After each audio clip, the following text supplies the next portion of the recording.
प्यारे बच्चों, सुप्रभात। गणित की ऑनलाइन कक्षा में आप सभी लोगों का एक बार पुनः स्वागत है। पिछले टर्न पर हम लोग लिमिट्स या सीमा के बारे में अध्ययन किए थे कि लेफ्ट हैंड लिमिट क्या होता है, राइट हैंड लिमिट क्या होता है, और उसके आगे फिर हम सीमा को कैसे परिभाषित करते हैं।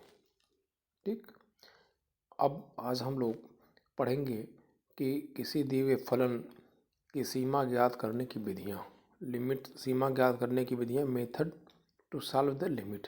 यदि कोई लिमिट दिया हुआ है तो उसको कैसे सॉल्व करते हैं।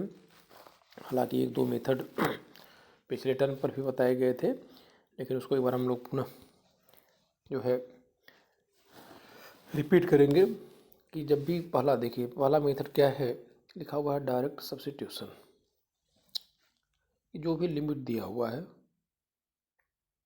जैसे फलन दिया हुआ है उसका लिमिट ज्ञात करना है, x के रूप में है, तो सबसे पहला काम करते हैं कि सबसे पहले x के मान को रख लेते हैं। जैसे यहीं हम देखिए, मान लीजिए इसी का हुआ है, इसी का दिया हुआ है, कह रहा है इसका लिमिट ज्ञात करिए। तो सबसे पहले हम क्या करेंगे, यहाँ लिखा हुआ limit x tends to pi x minus 22/7। तो पहला काम करते हैं कि हमें देख लेते हैं कि x टेंड्स टू पाई लिखा हुआ है, तो x की जगह पे हम पाई सीधे मान रखेंगे। ठीक, मान रखने के बाद यदि लिमिट की वैल्यू फाइनाइट मतलब एक निश्चित मान आ गया है, तो वही हमारा आंसर हो जाएगा। जैसा कि केस में देखिए, यहाँ पे x इक्वल टू पाई रख दिया गया है, हल करने के बाद 0 आ गया है, एक निश्चित मान है, तो यही आंसर हो जाएगा। ठीक, इस दूसरा भी इसी तरह से है। तो इस तरह के जितने भी प्रश्न हैं इसमें एनसीईआरटी की प्रश्नावली में है, बहुत सिंपल है, कुछ नहीं करना, सीधे वैल्यू पुट कर देनी है, और पुट करने के बाद जो भी निश्चित मान आ रहा है वही हमारी लिमिट हो जाएगी। ठीक, लेकिन अब देखते हैं कि यदि डायरेक्ट, यहाँ देखिए हमने फिगर बनाया है कि दो चीज़ें, पहला क्या करते हैं, डायरेक्ट सब्स्टिट्यूशन करते हैं। अब डायरेक्ट सब्स्टिट्यूशन करने के बाद यदि फाइनाइट आ गया है तो वही आंसर हो जाएगा। अब लेकिन हो सकता है कि फाइनाइट न आवे, इनडिटर्मिनेट फार्म के रूप में आ जाए, इनडिटर्मिनेट फार्म के रूप में। तो इनडिटर्मिनेट फार्म का मतलब बताया भी गया था, क्या हो सकता है, 0/0, infinite by infinite, infinite by 0 power infinite. ठीक, इस तरह के 6-7 बताए गए थे, उसमें से कोई भी रूप आ सकता है। इसका मतलब क्या होता है कि इस रूप में उस फलन का मान ज्ञात नहीं किया जा सकता है वर्तमान स्वरूप में। ये नहीं कि ऐसा मान निकलेगा, लेकिन इस वर्तमान स्वरूप में इसका मान हम ज्ञात नहीं कर सकते। तो हमारा मुख्य उद्देश्य होता है कि इसको इस रूप से बदलना, चाहे 0/0 हो, चाहे इनफाइनाइट बाई इनफाइनाइट हो, या इनफाइनाइट माइनस इनफाइनाइट हो, इस तरह का है। तो इस रूप से हमको बदलना कि जिससे हम उसका मान ज्ञात कर सकें। तो जो ही हमारा इनडिटर्मिनेट फॉर्म आता है, अब हम चेक करते हैं कि किस विधि से उसको हम हल करें। तो पहला आता है इसमें फैक्टराइजेशन मेथड, गुणनखंड विधि। जैसे दिया हुआ है इसी के लिमिट ज्ञात करना है x इंटू, तो अब यदि हम देखिए ये यहाँ पे लिमिट ज्ञात करनी है, यदि x इक्वल टू 2 रख दे तो ये हमारा 0/0 के रूप में आ रहा है, एक निश्चित मान नहीं आ रहा है, तो 0/0 के रूप में आ रहा है। तो इसका मतलब कि इस रूप से हमको परिवर्तित करना है। तो पहला काम करेंगे, फैक्टराइजेशन देख लेते हैं कि फैक्टर हो रहा है कि नहीं हो रहा है। अब यहाँ पे ये है, यहाँ पे इसका गुणनखंड कर दिए हैं, देखिए। ठीक, नीचे वाले का गुणनखंड कर दिए हैं। हल करने के बाद हम देख रहे हैं कि यह 0 आ रहा है, एक निश्चित मान आ जा रहा है, तो यही हमारा लिमिट हो जाएगा, इसकी लिमिट वैल्यू ये हो जाएगी, यही आंसर हो जाएगा। तो पहला हो गया डायरेक्ट सब्स्टिट्यूशन, दूसरा हो गया फैक्टराइजेशन मेथड। अब न तो डायरेक्ट से हो रहा है, न तो फैक्टराइजेशन से हो रहा है, तो तीसरा मेथड हम देखते हैं कि हो सकता है परिमेयीकरण किससे हो जाए। तीसरा मेथड हम देखते हैं कि परिमेयीकरण, रेशनलाइजेशन। ठीक, जैसे कि यहाँ पे देखिए एग्जाम्पल के रूप में देख लिया जाए, एक लिमिट दिया हुआ, limit x tends to infinite under root x² + 1 - x। यदि हम direct x equal to infinite रखें तो हो जाएगा infinite minus infinite, infinite minus infinite हो जाएगा, जो कि इनडिटर्मिनेट फॉर्म के रूप में है। इसकी वैल्यू हम सीधे नहीं ज्ञात कर पाए, तो हम क्या करते हैं, परमेयीकरण कर सकते हैं। फिलहाल यहाँ तो हर नहीं है, यदि हर में होगा तो हर का परमेयीकरण है, यदि अंश में इस रखने पर ही इस रूप में आ रहा है तो उसका हम परमेयीकरण करेंगे। तो देखिए ये हो गया। अब √x² + 1 - x है, तो प्लस करके या जो चिन्ह है उसके विपरीत चिन्ह करके हम देखिए इसी से गुणा कर दिया गया है और इसी से भाग कर दिया गया, परमीकरण कर दिया गया है। ठीक, अब ऊपर वाला क्या है, a - b के रूप में है और ये है a+b के रूप में है। तो a - b इंटू a+b क्या हो जाएगा, a² - b²। इसका वर्ग करेंगे, कौड़ी हट जाएगी तो ये आ जाएगा, इसका वर्ग करेंगे तो x² आ जाएगा। हल करने के बाद हमारा ये आ गया, देखिए नीचे। अब x = इनफाइनाइट रख देंगे तो 1/, क्या हो जाएगा, इनफाइनाइट हो जाएगा। और 1/∞ क्या होता है, 0, जो कि फाइनाइट एक निश्चित मान आ गया है, तो यही इसका आंसर हो जाएगा, ये इसकी लिमिट हो जाएगी। तो जब भी इन जनरल कौड़ी के रूप में कोई फंक्शन आता है और x का मान रखने पर या y का मान रखने पर जो लिमिट दिया हुआ है वह इनडिटर्मिनेट फॉर्म में आता है, तो उसका हम परिमेयीकरण करके उसको हम हल करते हैं। ठीक है, अगला है एक आता है ट्रिग्नोमेट्रिक लिमिट्स। जो फलन दिए हुए हैं वो ट्रिग्नोमेट्रिक फलन के रूप में, साइन कास टैन तीनों के अपोजिट हो सकते हैं। ठीक है, तब हम कैसे हल करेंगे, तो ये फार्मूला बहुत इंपॉर्टेंट है। देखिए यहाँ पे ये आपको हमेशा याद करना है कि limit x tends to 0 sine x upon x equal to होता है 1, और limit x tends to 0 tan x upon x equal to होता है 1, ये दोनों। ठीक, लेकिन ध्यान बहुत देना है इसमें। यहाँ पे देखिए limit x tends to 0 sine x upon x, ये क्या लिखा है, ये 1 होता है। यह तभी होना है, ध्यान देना है, जब यह वैल्यू और यह वैल्यू आपस में क्या हो, सेम हो।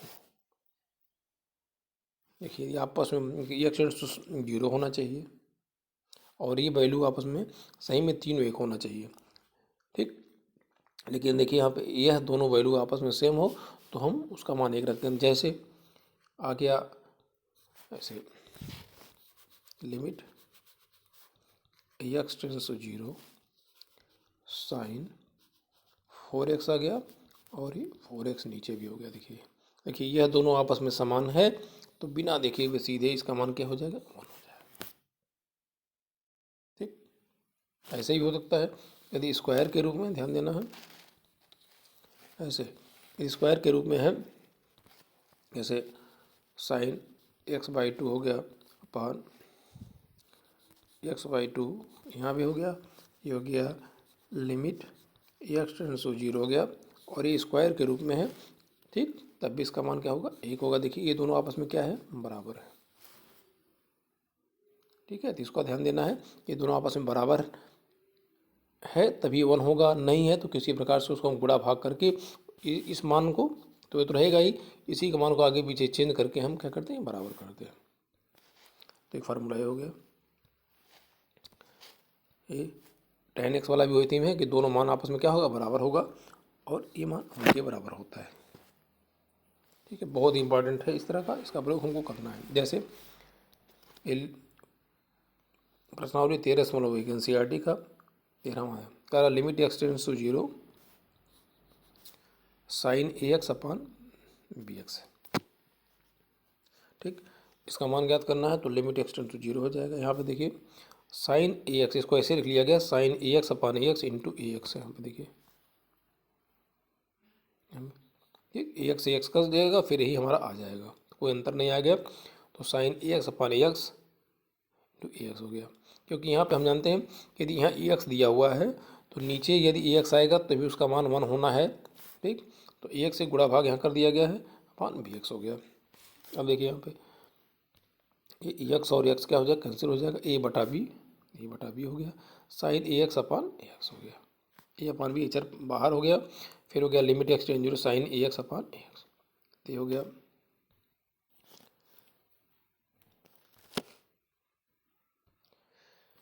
अब देखिए यहाँ पे ए अपान बी हो गया, और limit x tends to zero sine x upon x क्या हो जाएगा, 1 हो जाएगा। ए अपान बी इंटू 1 बराबर हो जाएगा ए अपान बी हो गया। ठीक है, तो ये आंसर हो जाएगा। इसी तरह देखिए, मान लीजिए ऐसे दिया हुआ है, ये 17वां प्रश्न है। Limit x tends to zero sine cos 2x minus 1 और कास x माइनस 1 ही दिया हुआ है। अब हम यदि x की वैल्यू जीरो रख रहे हैं तो कास जीरो का मान 1, 1 माइनस 1, 1 माइनस 1, ये जीरो अपान जीरो के रूप में आ रहा लिखा हुआ है। ठीक, तो सबसे पहले क्या करेंगे, इसको हमको जीरो अपान जीरो से हटाना है। मुख्य उद्देश्य हमारा ये होना चाहिए कि सामान्यतः साइन एक्स अपान ए साइन एक्स अपान एक्स के रूप में आ जाए, या tan एक्स अपान एक्स के रूप में हो, या cos एक्स के रूप में, ऐसा मान हो कि इसका मान हम सीधे निकाल सकें। आगे चल कर बताया जाएगा कि नहीं आ रहा है तो सीधे कैसे हम साइन एक्स और cos एक्स का कैसे करते हैं, एक्सपेंशन करते हैं। ठीक है, तो cos 2x का फार्मूला हम जानते हैं क्या होता है, 1 माइनस 2 साइन स्क्वायर एक्स, और cos एक्स का होता है 1 minus 2 sine square x by 2। यहाँ लिखा हुआ है cos 2x और cos x दोनों का फार्मूला लगा दिया गया है। ये हमारा आ गया ये साइन एक्स अपान एक्स। ठीक, यहाँ पे देखिए साइन स्क्वायर एक्स बाई 2। इसको देखिए यहाँ पे स्क्वायर आ गया, चूँकि इसका मतलब एक्स स्क्वायर, देखिए एक्स स्क्वायर से यहाँ गुणा और भाग दोनों कर दिया गया अंश में भी। ठीक, और यहाँ नीचे वाले में x square by 4 into x by 4 से गुणा कर दिया गया है। क्योंकि वर्ग के रूप में है तो एक्स बाई 2 का जब हम वर्ग करेंगे तो हो जाएगा एक्स स्क्वायर अपान 4 के रूप में आएगा। ठीक, अब यहाँ देखिए ऐसे आ गया, ये वाला एक्स स्क्वायर कैंसिल हो गया, ये नीचे 1/4 है, 4 ऊपर चला जाएगा। ऊपर वाले देखिए कैसे लिखा सकता है, साइन एक्स अपान एक्स का होल स्क्वायर यहाँ लिखा हुआ है, और नीचे वाले को sign x by 2 upon x by 2 का होल स्क्वायर। ठीक,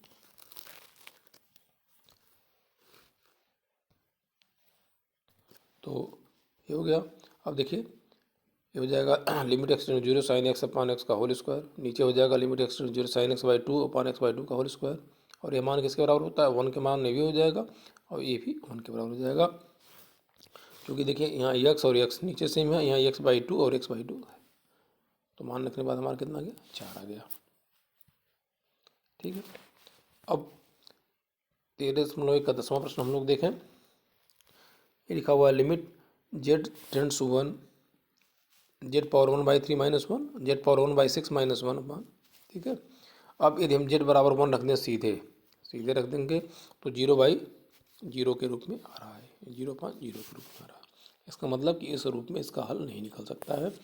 तो थोड़ा सा देखा जाए कि क्या आप इसका मतलब कि डायरेक्ट सब्स्टिट्यूशन से होना नहीं है, तो क्या होगा, या तो फैक्टराइजेशन से होगा या तो परमीकरण से होगा।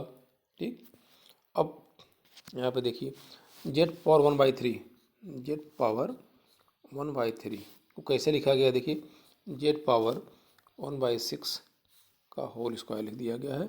घात का घात, यहाँ घात का घात है, देखिए तो क्या हो जाएगा, कैंसिल हो जाएगा, तो जेड पावर 1/3 आ जाएगा। ठीक, तो इसको जेड पावर 1/3 को हमने लिख दिया जेड पावर 1/6 का होल स्क्वायर, यहाँ देखिए लिख दिया गया है, और नीचे डेड पावर बाकी वही चीज़ आ गया है।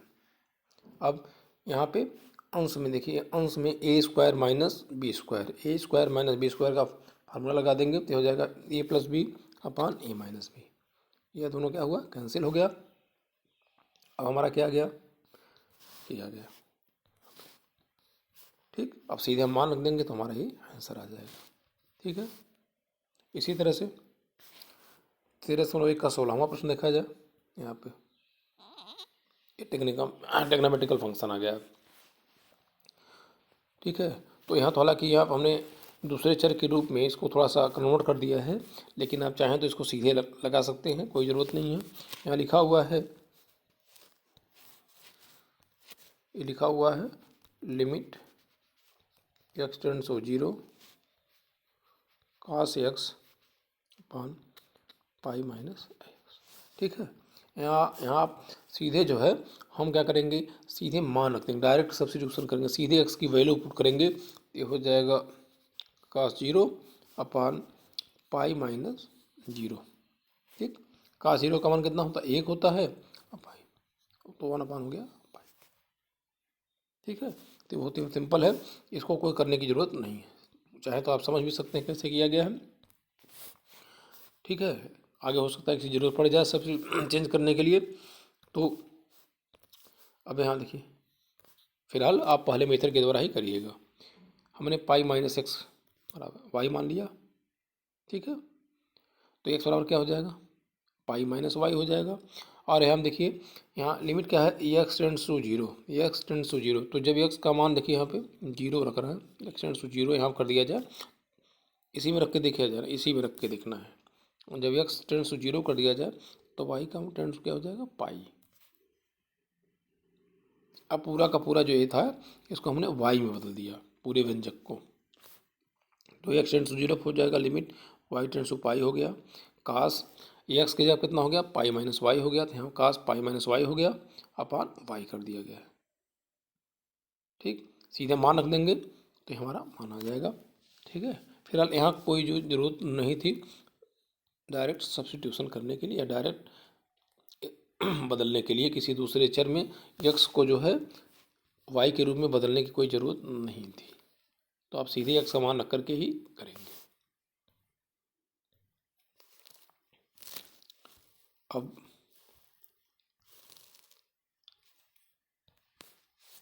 यहाँ पे 13.1 का 20वां प्रश्न है, देखिए ये कह रहा है इसका लिमिट ज्ञात करने के लिए। तो इसे हम एक्स बराबर 0 सीधे इसमें रखें तो ये 0/0 के रूप में आ रहा है।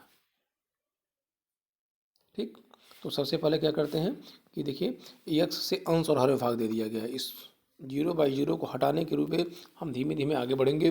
तो एक्स से अंश और हर में भाग दे दिया गया तो हो जाएगा sign a x upon x plus B X upon x, B X upon x, x cancel हो जाएगा तो बी हो जाएगा, ए एक्स अपान एक्स ए हो जाएगा और साइन बी एक्स हो जाएगा, अंश और हर में एक्स से भाग देने पर। ठीक, इस व्यंजक को देखिए साइन एक्स अपान एक्स को ऐसे भी लिखा सकता है, देखिए एक्स यहाँ ए से गुणा और इसे हम ए से गुणा कर दिए, इसे हमने भाग दे दिया। ठीक, प्लस बी हो गया। ठीक है, इसी तरह से sign B X upon x को कर दिया गया है, देखिए sign B X upon x को कर दिया। कुल मिला करके देखिए इस व्यंजक को कैसे लिख दिया गया है, ऐसे लिखा गया है, यहाँ पे देखिए। ठीक है, ऐसे हो गया। अब देखिए limit x tends to zero sine a x upon x क्या हो जाएगा, 1 हो जाएगा। ठीक, यहाँ पे ये इसका मान कितना होगा, 1 होगा, तो 1 इंटू ए, तो ए 1 इंटू ए प्लस बी, तो हो जाएगा प्लस बी, फिर हो गया ए और साइन बी एक्स अपान देखिए limit A X tends to zero sine B X upon B X, A भी क्या हो जाएगा, 1 हो जाएगा, तो 1 इंटू बी हो गया। ये आ गया ए प्लस बी अपान ए प्लस बी, कैंसिल होकर के 1 आ जाएगा। ठीक है, तो इस तरह से हम ट्रिग्नोमेट्रिकल फंक्शन को इसका लिमिट ज्ञात करना है उसको ज्ञात करेंगे। ठीक है, अब थोड़ा सा एक अलग है, ये 23वां प्रश्न, 23वां प्रश्न है 13.1 का 23वां प्रश्न है, कह रहा limit x tend to 0 f x, limit x tend to 1 f x का मान ज्ञात करिए और एफ एक्स डिफाइन दिया हुआ है। देखिए डिफाइन क्या हुआ है, एफ एक्स का डिफाइन किया हुआ है, तो यदि एक्स का मान यहाँ पे 0 या एक्स से, ठीक है ना, एक्स का मान 0 या 0 देखिए बराबर इक्वल लिखा हुआ है ऐसे, या तो 0 के बराबर है या 0 से कम है, तो एफ एक्स बराबर कितना ही है, इसी से। और जब एक्स का मान 0 से ज़्यादा है तो फलन का मान ये है, इसका पूरा का मतलब यही हो गया। ठीक, उस स्थिति में जब इस तरह फलन फलन परिभाषित हो तो हम कैसे हल करेंगे। अब अरे इसी लिमिट का, इसी का मान ज्ञात करना, इसी का यहाँ पे, और फलन परिभाषित किस प्रकार से है, इस प्रकार से है। तो जब इस प्रकार से आए तो हम जैसा कि बताया गया था कि लिमिट तभी एग्जिस्ट करता है जब left hand limit right hand limit दोनों का मान आपस में क्या हो, बराबर हो और निश्चित हो, फाइनाइट हो।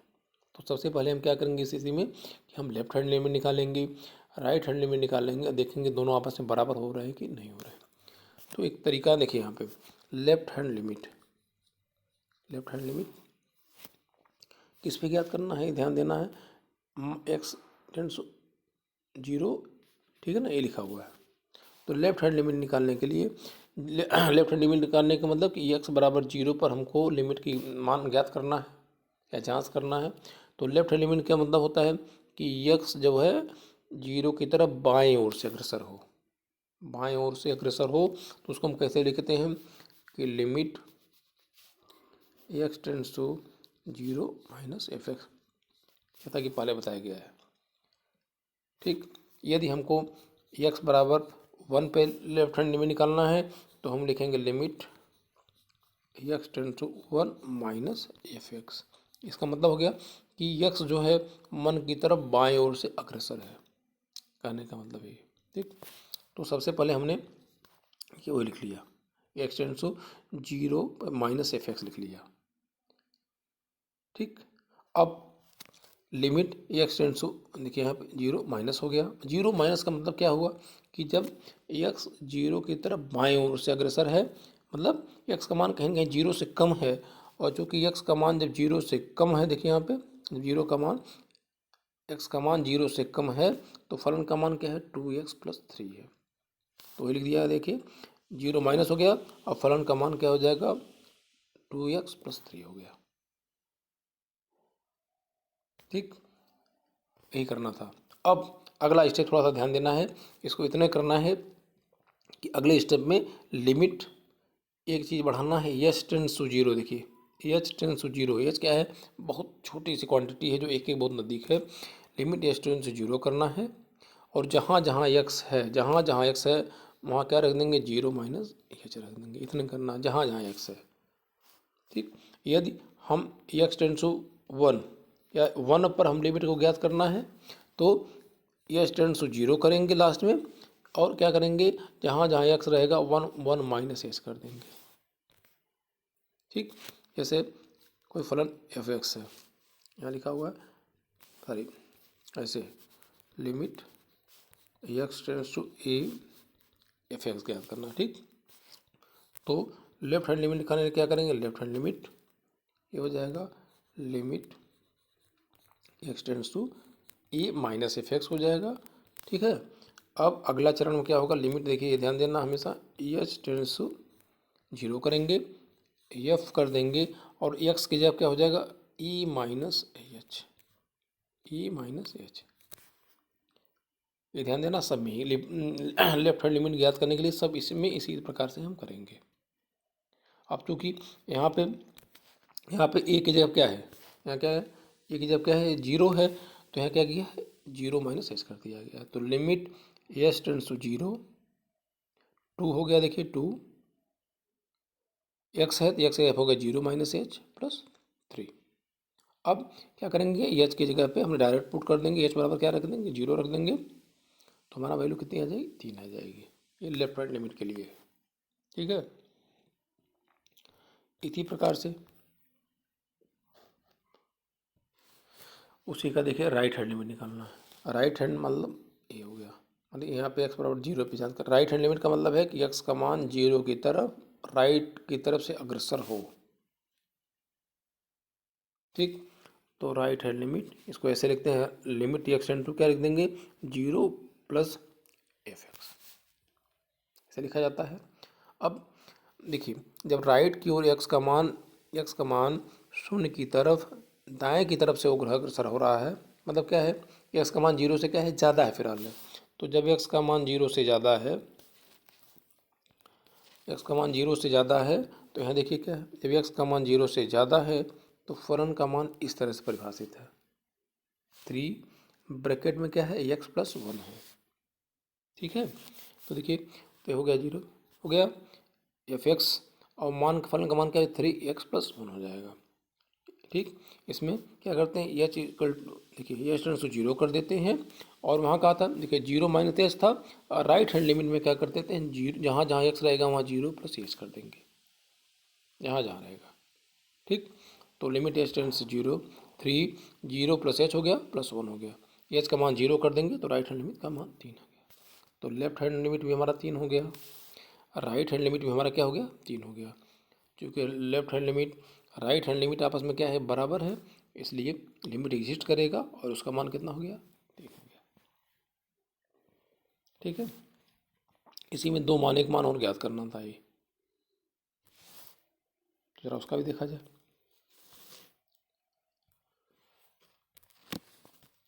इसका मान ज्ञात करना, देखिए यहाँ पे इसका। ठीक, तो पहले क्या करेंगे लेफ्ट हैंड लिमिट। अब देखिए एक चीज़ और ध्यान देना है, यहाँ पे ध्यान नहीं देना है कि जांच हमको करना है x tends to 1, f x कह रहा है, इसका मतलब x बराबर 1 पर हमको लिमिट की जांच करनी है। अब देखिए थोड़ा देखा जाए फलन का परिभाषित है, इसका मतलब कि लेफ्ट हैंड लिमिट निकालेंगे। लेफ्ट हैंड लिमिट निकालने का मतलब कि जब x का मान 1 से कम है, और राइट हैंड लिमिट में क्या है x का मान 1 से ज़्यादा है, दोनों राइट हैंड में जांच करेंगे। अब यहाँ पे देखिए जब भी x का मान 0 से ज़्यादा है, x का मान 0 से ज़्यादा है, ठीक है ना, x का मान 0 से ज़्यादा है, तब भी x का मान क्या होगा 1 से कम होगा। इसका मतलब कि लेफ्ट हैंड लिमिट लेंगे तब भी फलन का मान यही आएगा, राइट हैंड लिमिट लेंगे तब भी फलन का मान यही आएगा। x का मान 0 से ज़्यादा कुछ भी रहेगा तो फलन का मान यही होगा। ठीक, तो इसका मतलब कि यदि x बराबर 1 से कम है और 0 से क्या है ज़्यादा है, तो फलन का मान क्या होगा यही होगा। उस स्थिति में वही किया गया यहाँ पे कि दोनों स्थितियों में फलन एक ही है, तो लेफ्ट हैंड लिमिट हो जाएगा लिमिट एक्सटेंड टू क्या हो जाएगा 1 माइनस, देखिए left hand limit 1 minus f x हो जाएगा, लिमिट एक्सटेंड टू 1 माइनस। अब दोनों स्थितियों में फलन का मान क्या है यही है। जब x का मान 0 से ज़्यादा है, तब भी हो सकता है कि x का मान क्या हो 1 से कम हो। देखिए जब x का मान 0 से ज़्यादा है तो फलन का मान यही है, ये है 3x प्लस 1। ठीक, हमको जांच करना है x बराबर 1 पे है, तो x बराबर 1 पे जांच करना है कि मतलब, तो लेफ्ट हैंड में क्या करना है कि जब x का मान 1 की तरफ बाईं ओर से अग्रसर हो। ठीक, तो बाईं ओर से अग्रसर है ऐसे लिख लिया गया है। दोनों स्थितियों में हम ये देख रहे हैं कि फलन का मान नहीं आ रहा है। अगला चरण क्या होगा, लिमिट क्या कर देंगे एच टेंड्स टू 0 करेंगे और 1 पे जांच करना है, तो क्या हो जाएगा जहाँ जहाँ x रहेगा क्या रख देंगे 1 माइनस एच रख देंगे। यहाँ पे देखिए 1 माइनस एच रख देंगे और ये।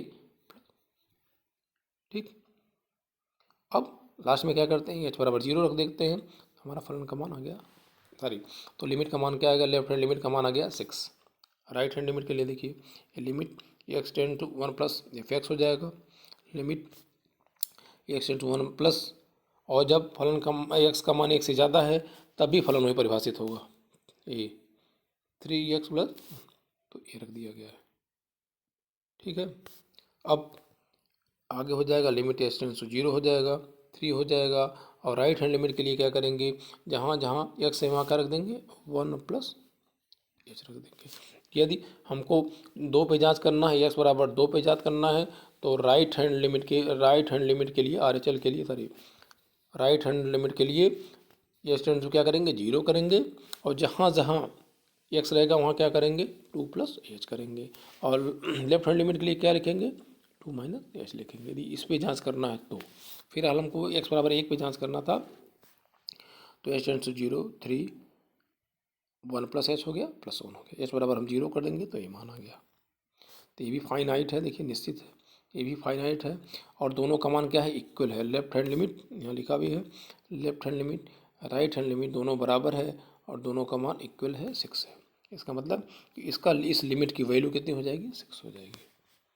तो इस प्रकार से हम जो प्रश्नावली 13.1 दिया हुआ है, इसमें हम डायरेक्ट सब्स्टिट्यूशन, परमेयीकरण, गुणनखंड और त्रिकोणमिति फलनों के लिमिट ज्ञात करेंगे। इतने प्रश्न सभी को हल करेंगे।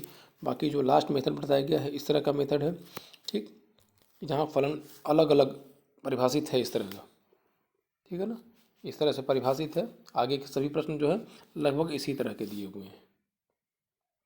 तो हम इसी मेथड से करेंगे। ठीक है, बाकी चीज़ें फिर आगे के टर्न पे हम लोग पढ़ेंगे। ठीक है, तब तक के लिए धन्यवाद।